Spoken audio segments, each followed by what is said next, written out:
So yan, time check.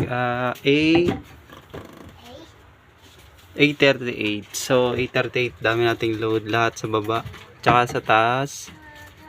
Pero 12.7 pa rin. Ayan o.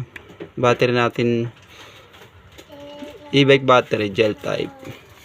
So 12 volts, 25 Ah isa. So bali 50 Ah dalawa. So napakatibay, grabe oh. 12.7. So breaker, tatlo breaker natin. Dito nakalagay yung ating inverter tsaka yung mga load natin. Dito yung load natin. So ito yung mga line. Ito yung pababa. Tapos ito naman yung sa second floor natin. Ito. Ayan, solar lahat yan. So sa baba, marami kaming load doon. Puro ilaw din. Ilaw lang lahat pag gabi.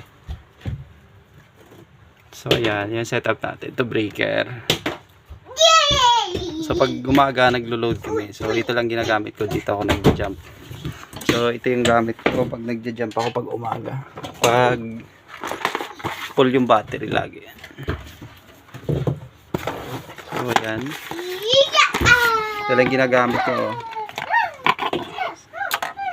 So ginajump ko lang siya dito para magamit yung TV ko sa baba at saka yung iba kong appliances. Yan. Electric fan sa umaga. Napakakunat na ito. Hirap lubatin pag kasi yung solar ko nga pala is 200 200 watts pala. Dalawa panel ko, 100 watts isa. Dalawa pala binili kong panel. So ayan o.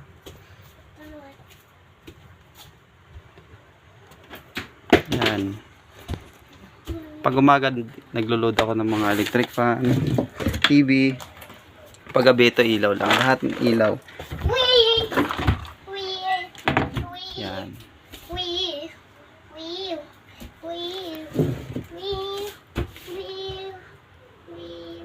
So ito lahat nabili ko lang to sa Shopee ng ito 1,350 isa, 1,350 isa.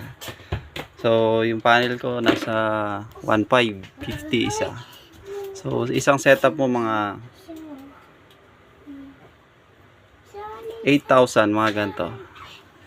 Makakabuo ka na. Yan. Yan o, napakakulit ng ating battery. 12.7 pa rin kahit na 8 na. So tagal pa to. May dalawang ilaw ko pang hanggang umaga. Yan, ito mga ilaw ko. Ito, naka-open lahat yan. Sa baba.